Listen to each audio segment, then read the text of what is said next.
Ah, it's been a while.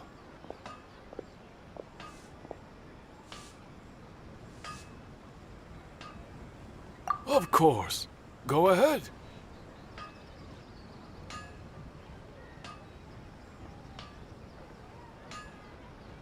Oh.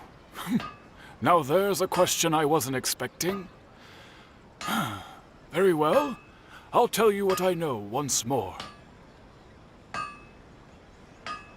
The once renowned Raiden Gokuden, comprised of 5 branches: Amenoma, Futsu, Ishin, Hyakume, and Senju.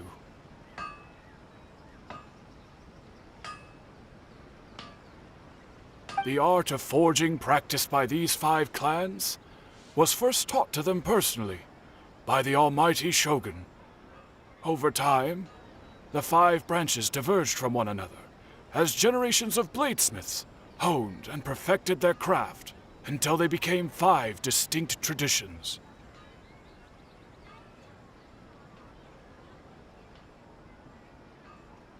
Most of the great swordsmith clans of old have since fallen into decline, and for a long time, only the Amenoma branch kept its art alive.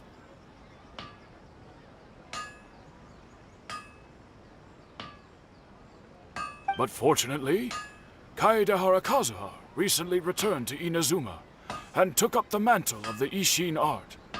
Now, 2 clans remain of the original Gokuden 5.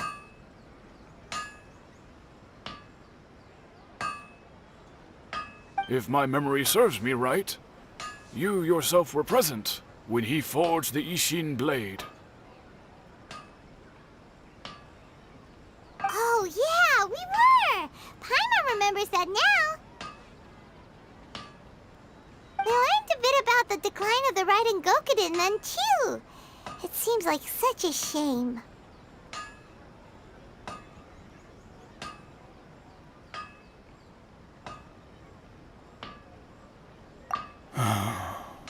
That, my friends, is a tragic tale indeed.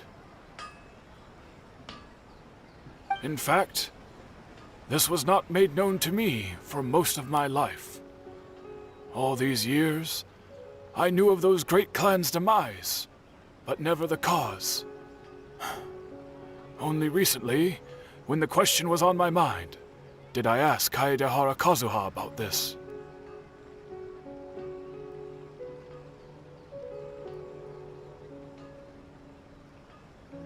He told me that, as we are both heirs to a branch of the Raiden Gokuden, it was right that I should know the truth.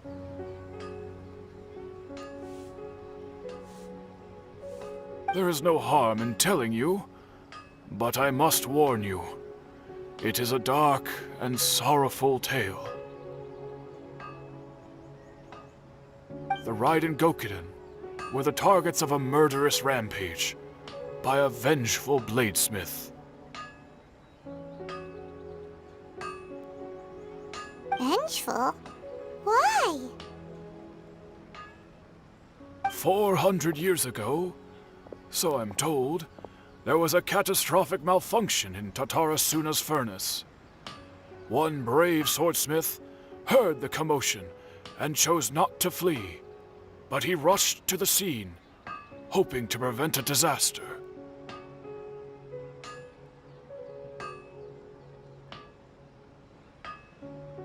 Tatarasuna was home to a state-of-the-art forging and smelting operation in that day, and overseeing it was the armory officer. His surname was Niwa, though he had family ties to the Kaedehara clan.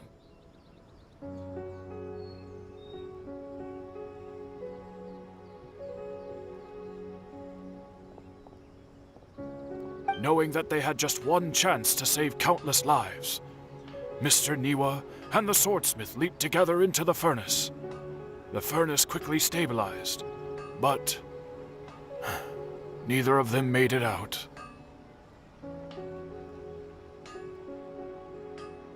The smith's death, though heroic, dealt a devastating blow to his family's fortunes. His orphaned son was left to fend for himself, and grew up deeply resentful at the world.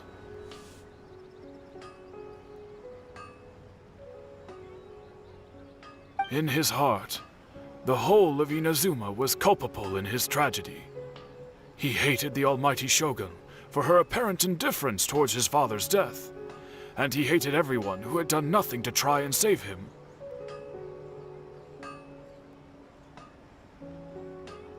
Powerless and destitute, the only legacy he had to pass on to his children was his hatred. Generation after generation bore this grudge, living in utter misery.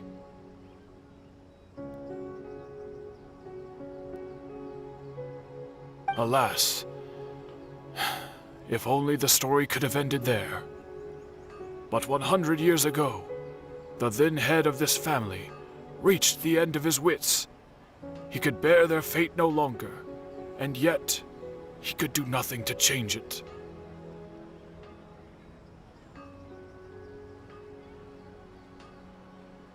Finally, he made a drastic decision to take revenge on the Raiden Gokuden.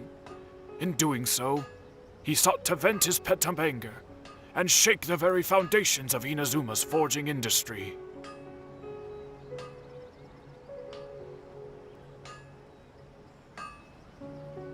In his fury, he murdered indiscriminately, killing even bladesmiths from the Hyakume clan which he belonged to. His goal was absolute, the devastation of all of the Raiden Gokuden.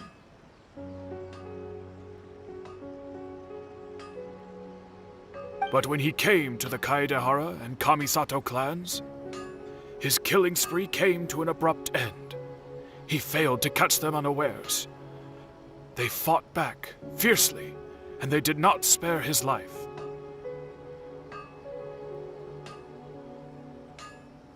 That is why the Kaedehara clan and their Ishin art survived that day.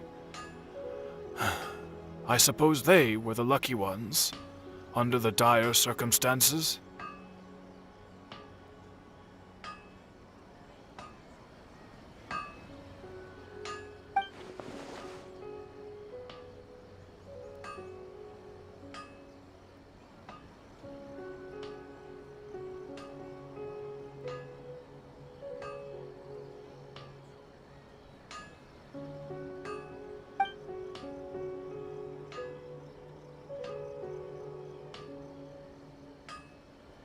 Was there anything else you wanted to ask? Kazuha? Why, yes. Just yesterday, in fact. We spoke for a while over some tea. He seemed well.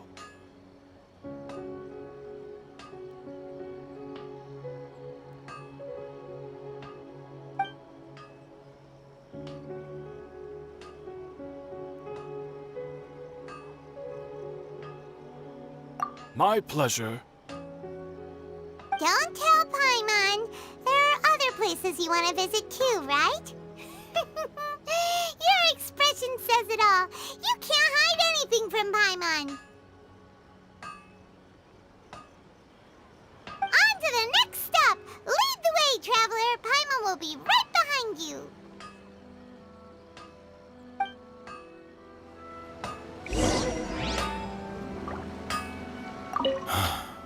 Whenever I'm reminded of what happened back then, it always weighs on my heart.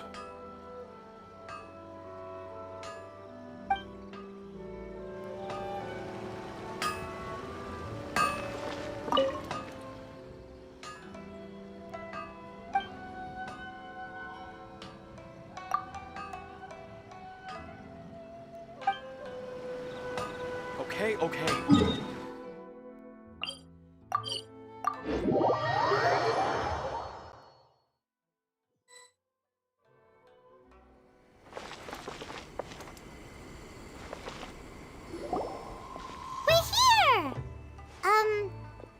the Yashiro Commission's headquarters, so...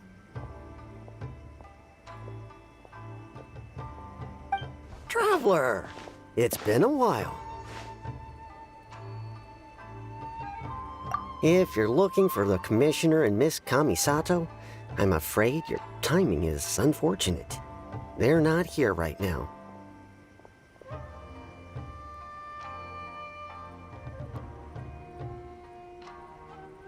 Are they out on business? The Commissioner is out on business, and Miss Kamisato is standing in for some meetings in the Commissioner's place. If it's urgent, you're welcome to wait inside until they get back.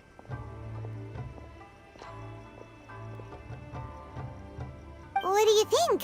Shall we go in?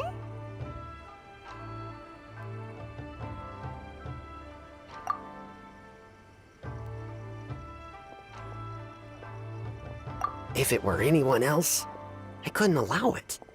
But seeing as you're so close with the Commissioner and Miss Kamisato, I think it should be okay.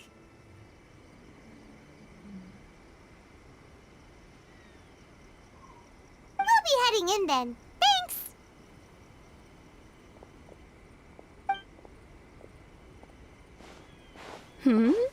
Hello, dears. Is there something you want to say?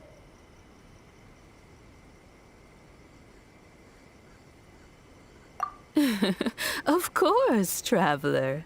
Yes, I know who you are. Miss Kamisato has told me about you.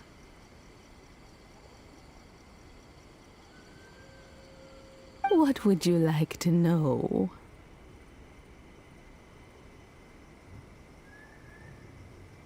Oh, they're both very well indeed.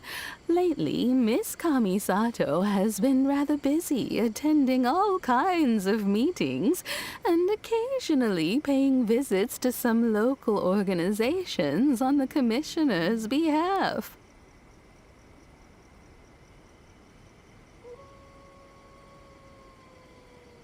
As for the Commissioner himself, well, you know. Busy as ever. That much hasn't changed. Although he does seem to be in a rather good mood these days. So pretty much business as usual in the Yashiro Commission, huh? Very much so.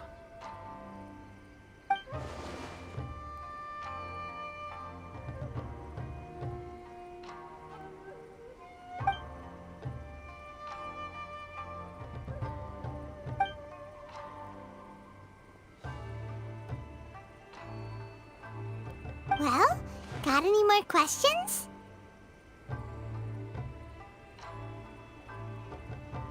You're very welcome. In fact, I would love nothing more than for you to come and visit more often. But I'm sure you must be far too busy to have time for that.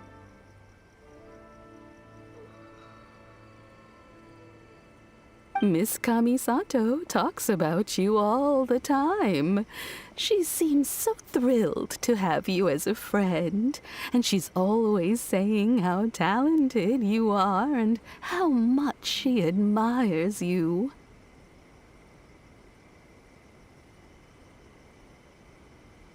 I must say, many things in Inazuma seem to have taken a turn for the better since you arrived here. So you're not just Miss Kamisato's knight in shining armor, you know. You're a hero to us all.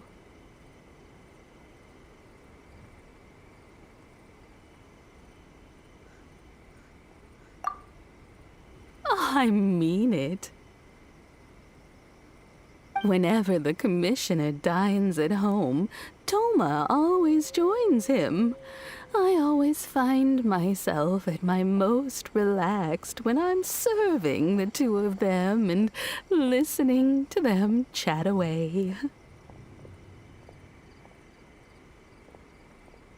The commissioner has such a busy schedule that he doesn't always have the chance to take his meals at home. But given the opportunity, he always prefers to dine here.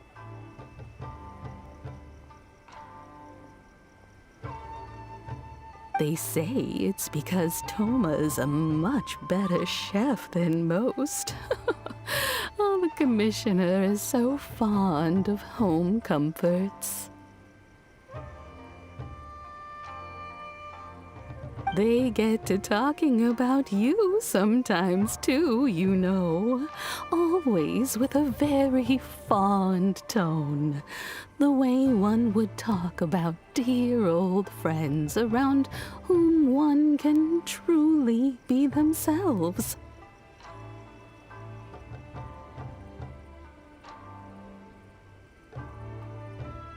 Miss Kamisato occasionally joins them as well. Whenever the whole family gets together and they start talking about people they've met and experiences they've had, you always get a mention.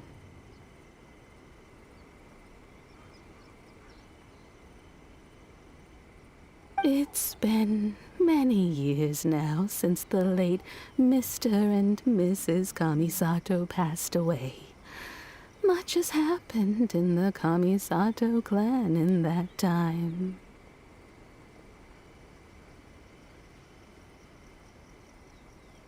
As someone who is old and gray enough to have watched their son and daughter grow up, it makes me so happy to see them meet a dependable friend whose company they enjoy so much.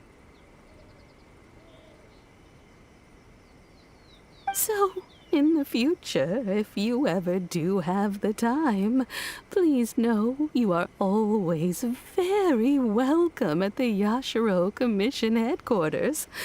There will always be at least one old lady who would be delighted to have the pleasure of your company.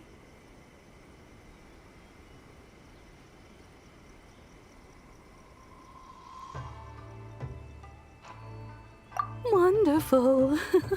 Thank you. Paimon likes it here too. Also, you were saying something about the food here being really great. Paimon's itching to try it. We may just have to invite ourselves around for dinner sometime. Paimon meant we should come pay a visit again real soon. Ideally around dinner time.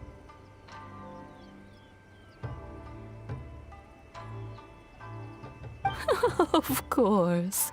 You're always welcome. Alright, goodbye for now. Where are we going next?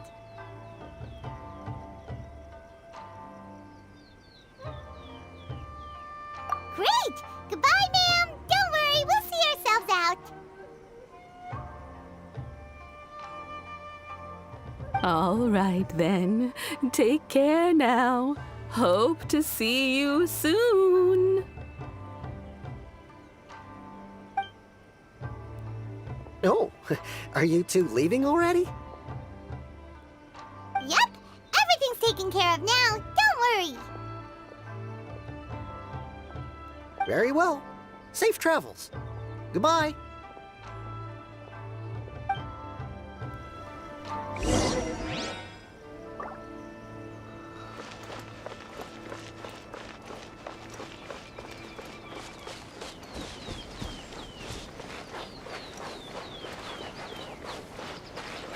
Look after yourselves, won't you? Take care now.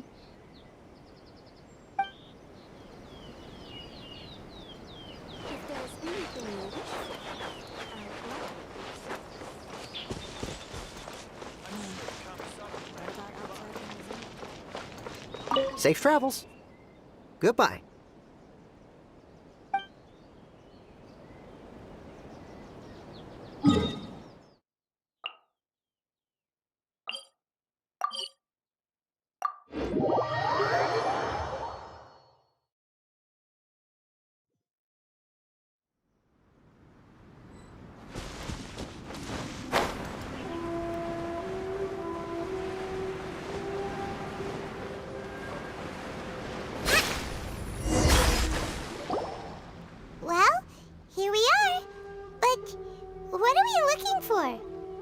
something or someone. Do my eyes deceive me, or is that the Traveler and Paimon? Xavier, what are you doing here?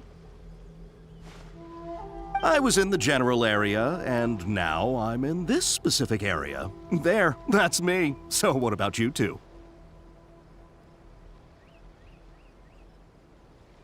We have some questions and thought you might be able to help.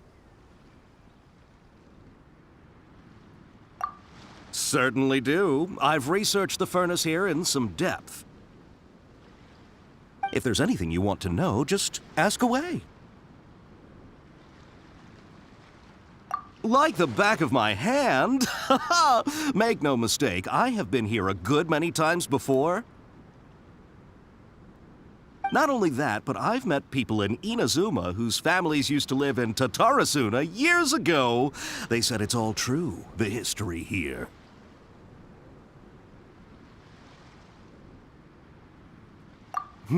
Oh, well, it's a long story, don't you know? The tale of Tatarasuna starts a long time ago. I'm told that its history as one of the most foremost forging and smelting operations in the nation goes back around 1,000 years. Still, the furnace has had a couple of serious maintenance issues along the way.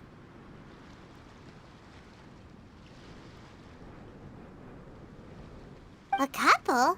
When exactly? One was just in the last few years, the other was several hundred years ago. A fun fact, I'm not the first Fontaine tech guy to come and work on it either. There was a guy back then too.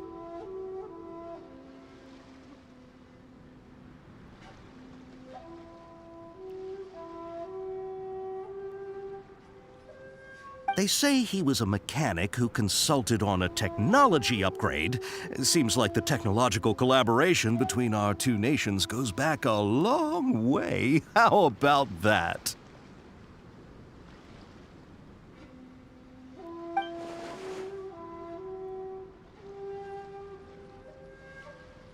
Hey, weren't you gonna ask Xavier something about Tatarasuna? Come on, ask already.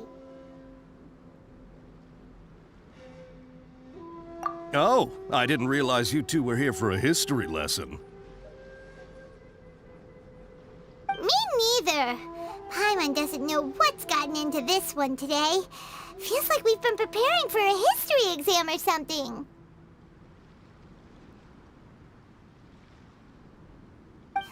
What brought this on? Did you just wake up today with a sudden burning desire for historical knowledge? Sure, go ahead. A kabuki mono? No, I can't say that I have. I do know the word, Inazuman for those eccentric types who always go around dressed to the nines. Just the sort of person that I'd like to meet, actually. But sadly, I've never had the pleasure, nor have I come across anything to do with a kabuki mono where Tatarasuna is concerned.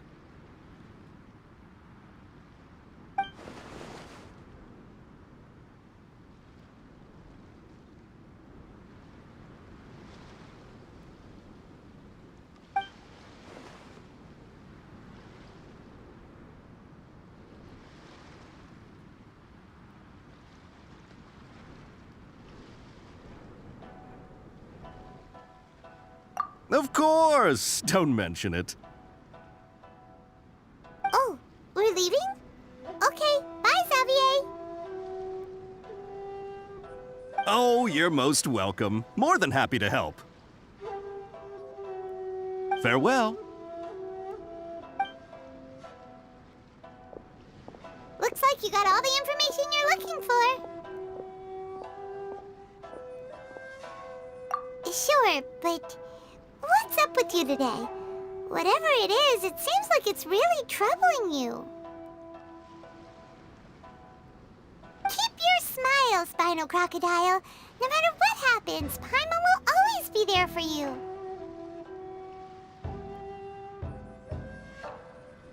Hey, don't mention it. Alright, let's head off and go meet Nahida.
Hey, it's them!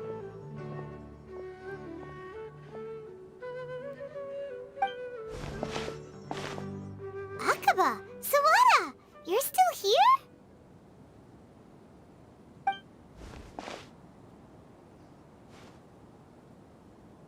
Indeed we are. If you have a moment, we'd love for you to join us once more. We have time.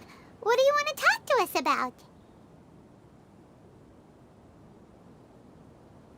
It's the same topic we discussed last time. Obviously. Still looking for more info about Tatarasuna, huh? Should we join them?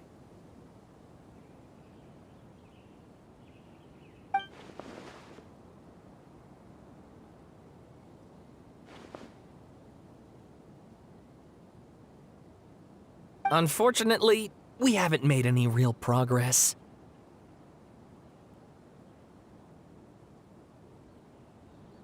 Huh? Oh, of course.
I presume you'll want to read mine as well.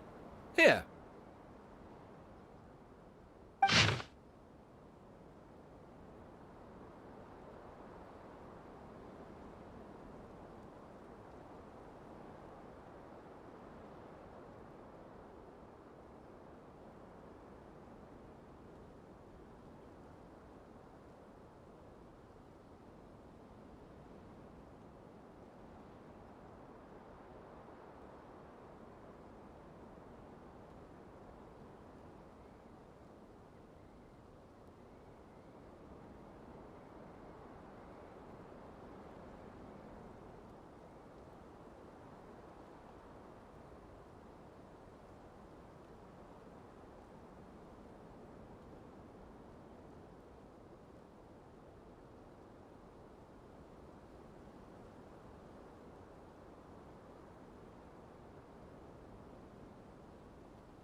Well, what do you think? Hey, Traveler. Remember how last time Akaba was saying how he wished he could gather more information about all this? Well, we just got back from Inazuma. So how about we tell them what we learned?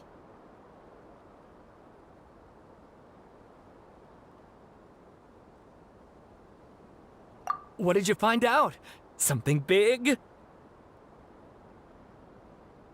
It's a long story.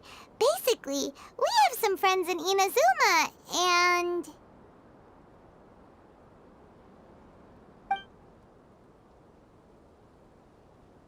Wow, so many new details. Thank you so much for sharing that with us. Well, well. So it all comes down to one man's desire for revenge. Huh. You heard this from a member of the Amanoma clan, you say? Then I guess it must be true.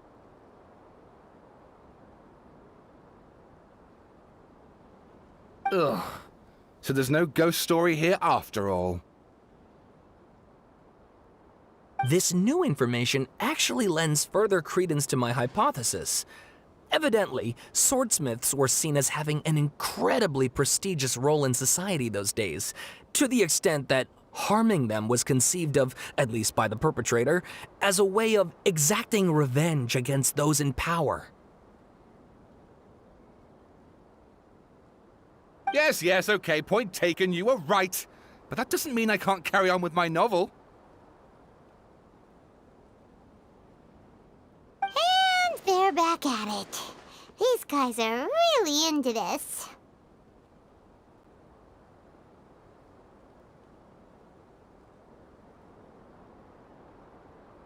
Oh, so sorry. Look at us, prattling on about our projects and ignoring you.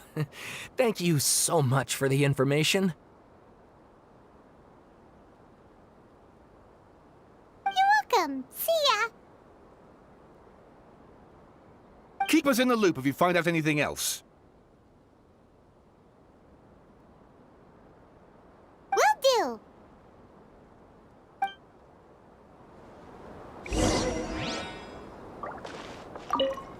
Great! I can finally move forward with my novel. But what a sad story.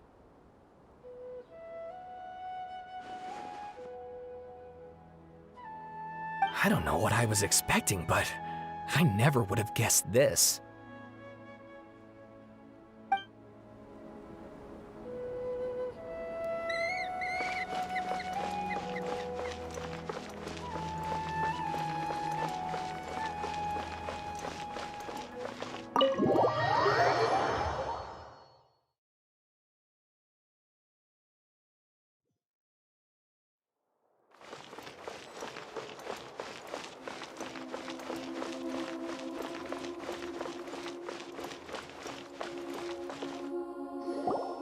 Nahida, we're here! Traveler, Paimon, how have you been? Ugh, where to start? Paimon hasn't had a moment's rest this whole time. That night, we ended up chatting and chatting until suddenly the sun was up. And then she decided she wanted to go to Inazuma.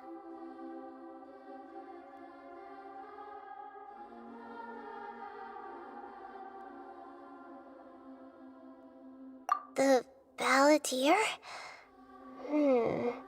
It sounds like some kind of code name.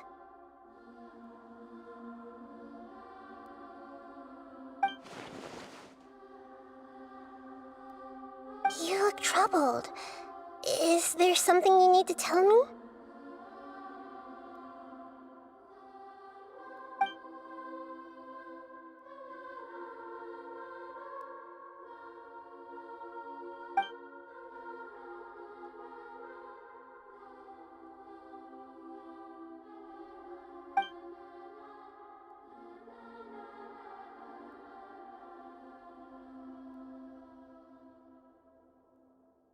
Traveler? Hey, what's wrong? You look so upset.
It's quite a story.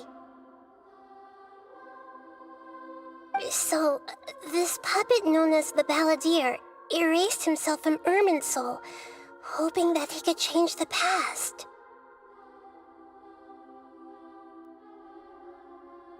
But how was he even able to do that? As the Traveler said, he very nearly became Sumeru's deity. Admittedly, I remember it a little differently. I don't recall finding anyone inside the machine after we defeated it.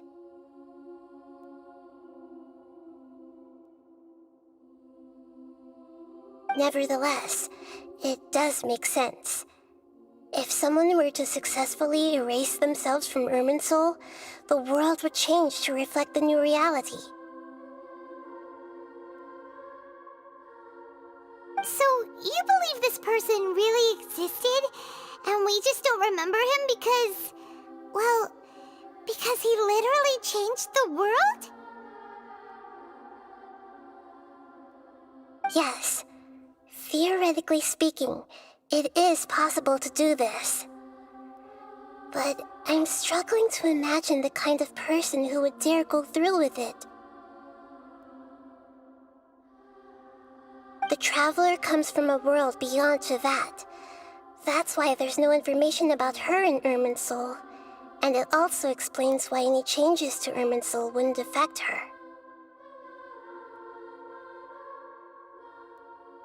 So if there's anyone in the world capable of retaining memories from a past that has been rewritten, it's you. It's quite incredible when you think about it.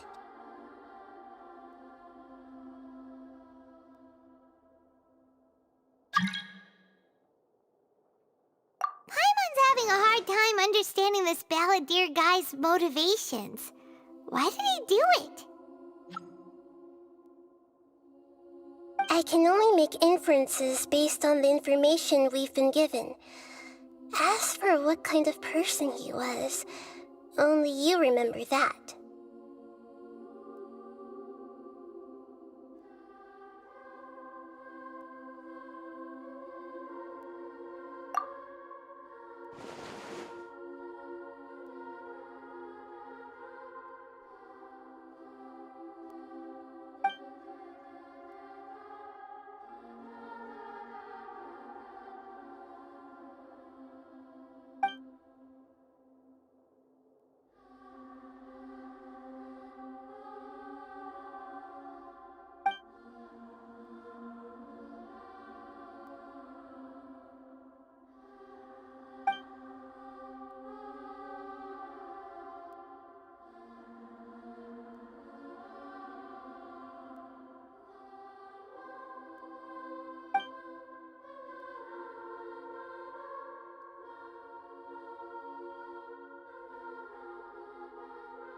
Something else worrying you?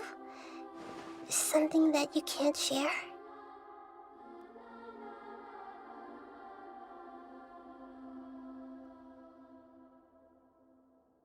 It couldn't change the fate of the ones who had died, right? Once the Balladeer realized he hadn't been betrayed after all, it must have completely changed his view of the people of Tatarasuna.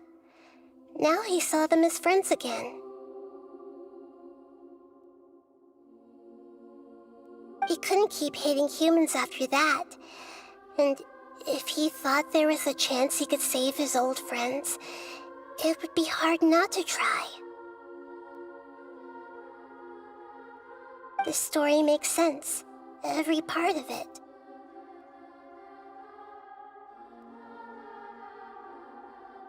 The Balladeer tried to achieve godhood with the doctor's help. He was unsuccessful, but retained the power to connect with Irminsul.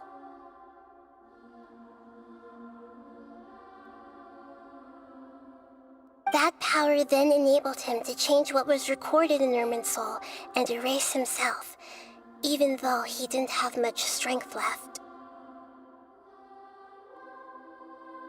Yeah, it does make sense, but it still ended in tragedy for his friends.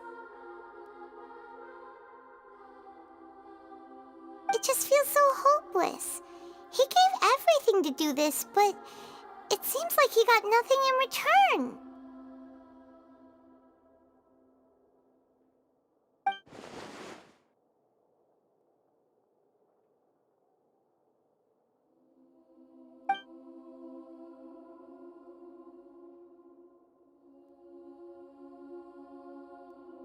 Please wait a moment.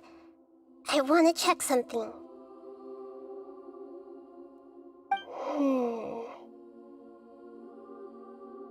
Found it.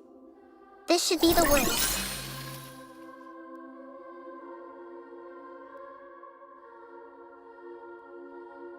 It turns out that I have a strange way of confirming everything she has told us.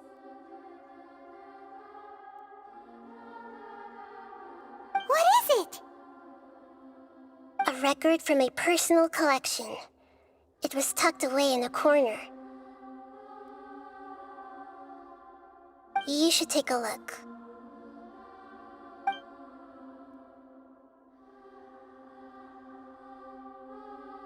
Is this a fairy tale? Who wrote it?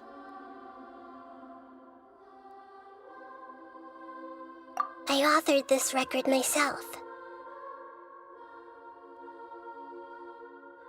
Huh? You wrote a fairy tale that somehow has something to do with the balladeer? When combined with the traveler's narrative, it's clear that this story is an allegory. Everything in it is a symbol for something else.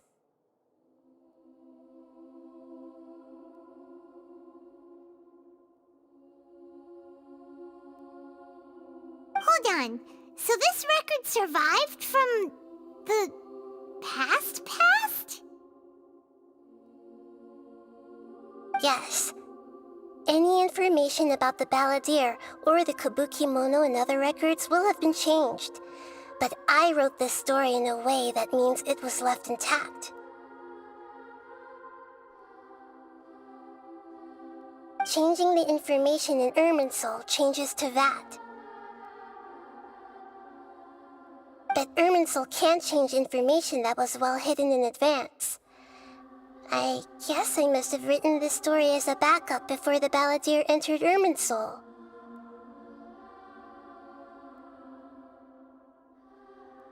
That's incredible! What a great idea! And sending the traveler into Irminsul with the balladeer must have been a further precaution. I knew she'd remember everything.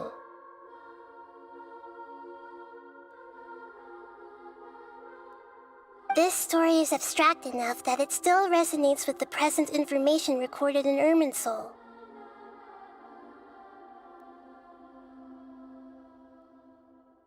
But if we connect all the different pieces together, the true story that emerges is the one she told us, the now erased life of the balladeer.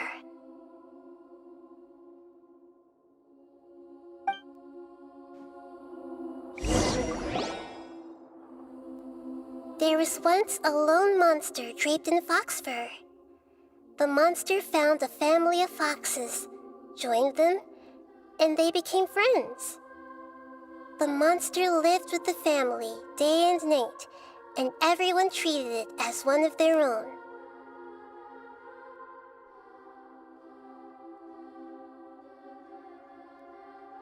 Once in a while, the monster would take off its fox fur at night, and lament to itself as it gazed at its reflection in the water. I am a monstrosity, yet they are too foolish to see it. I pity them.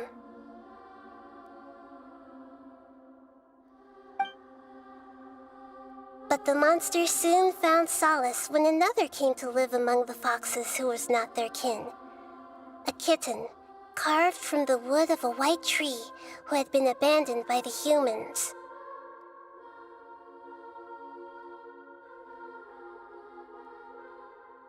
The kitten too wished to become a fox, but its tail was too slender and it could not grow a coat of richly colored fur. Yet when the other foxes saw this, They spoke words of comfort to the kitten. Even without a tail and fur like ours, you are still one of us.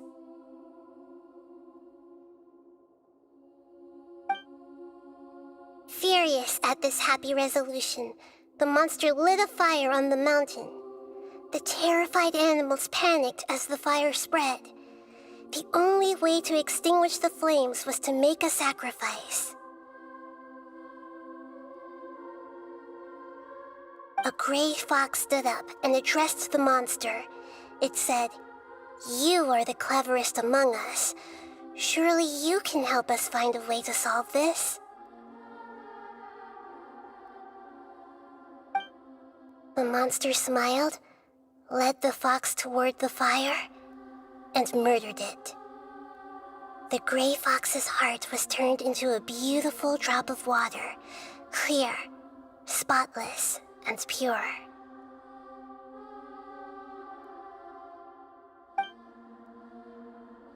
The monster gave the heart of water to the kitten, telling him, "The foxes have decided. You are the one who must be sacrificed. Take this, quench the flames, and die for your fox kin."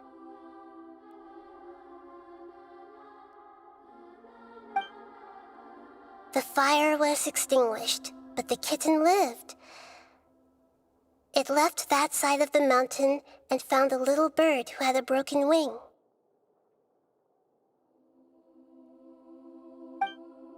The two promised they would spend their whole lives together, but the little bird did not have long left to live. It passed away soon after. After burying the bird, the kitten left the mountain for good.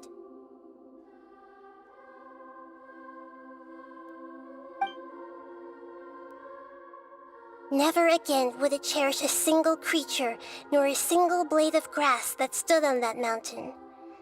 The kitten spent the nights wandering aimlessly, gnashing its teeth at the moon. How it wished to swallow the moon and devour the moonlight. If the world could only return to darkness, then it would finally be peaceful and content.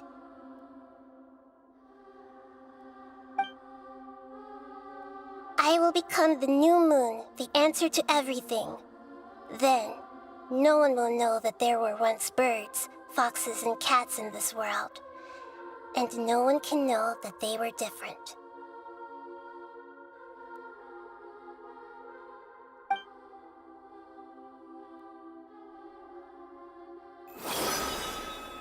We solved it!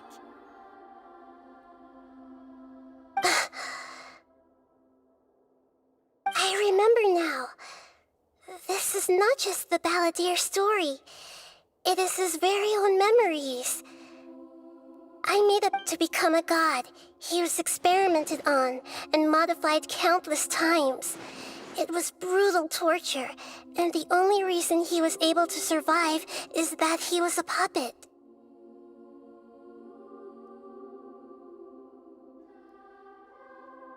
This memory was extracted from him by the scholars. Presumably, they kept it to have something to defend themselves with. Creating a deity was just the first step. Some of them wanted to be able to control it. That's why they backed up his memory for later use.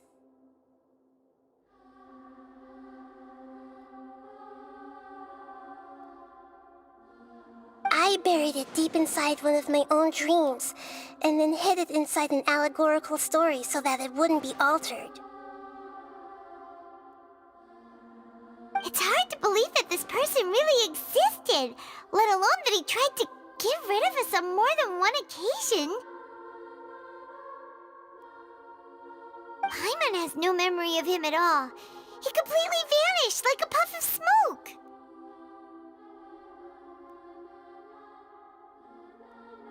The Balladeer agreed to help me look for information about the Descenders, and although he was unsuccessful, he still helped you.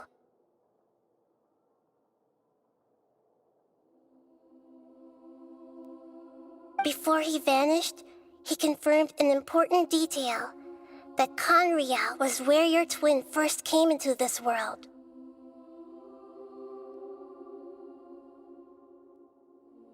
We still don't know how the change to Ermin's soul will affect the senior ranks of the Fatui, but in all likelihood, they won't even remember their own harbinger.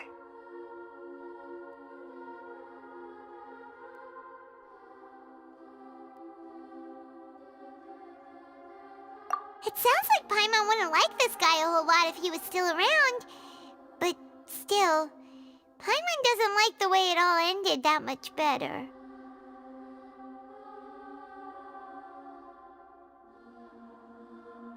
This is why wisdom alone cannot answer all our questions.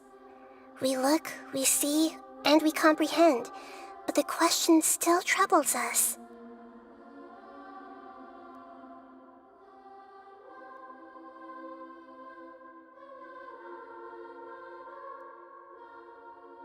So the answer is not everything. People yearn to find the truth and then conquer the troubles they face.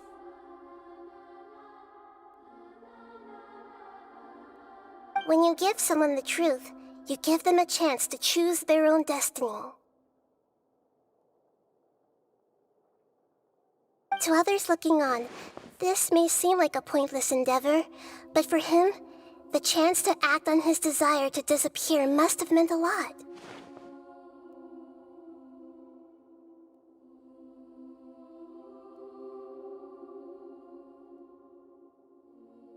Never forget that even when we walk beneath dark clouds along a road filled with suffering, the light of wisdom is always there, guiding us toward a better destination.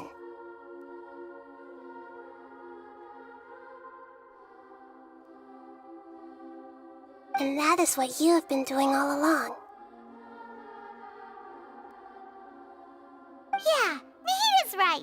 Cheer up! How about we go get something to eat? We can pick up this heavy conversation again later.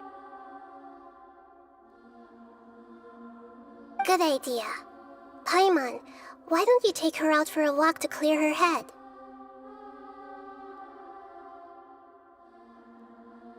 You got it! Come on, Traveler! You need to get out of your head for a while. You'll feel much better after taking a walk.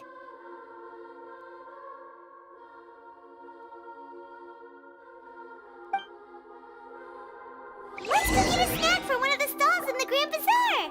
That'll be sure to lift our spirits. It must be really tough being the only one who remembers all that, but Paimon's always here to help cheer you up.